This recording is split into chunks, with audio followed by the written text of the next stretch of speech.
కేవలం ఆ కారణం అంతా కూడా బలుసు రామారావు గారే. ఈ ఈ ఏర్పాటు అంతా చేసినటువంటిదంతా కూడా ఆయనే. అలాంటి మహానుభావుడు మనం చూస్తున్నాం. ఓ పక్క నుంచి ఎస్వి రంగారావు, ఇంకో పక్క నుంచి సావిత్రి. ఎవరికి దొరుకుతుందండి ఈ అదృష్టం? మనకి దొరికింది, కరెక్టే, మనందరికీ దొరికింది. మనందరం ఇవాళ చూస్తున్నాము అని అంటే అది బలుసు రామారావు గారి యొక్క గొప్పతనం అంతే.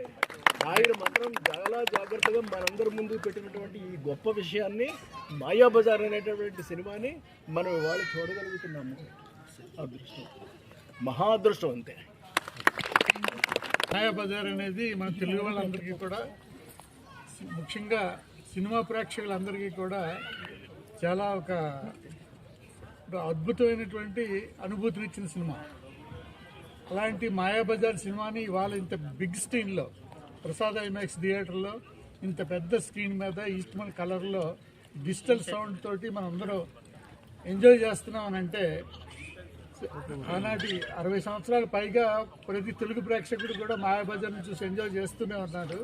కానీ ఇలాంటి కొత్త అనుభూతిని మనకు కలిగించినటువంటి ఈ బలుసు రామారావు గారిని నేను మనస్ఫూర్తిగా అభినందిస్తున్నాను.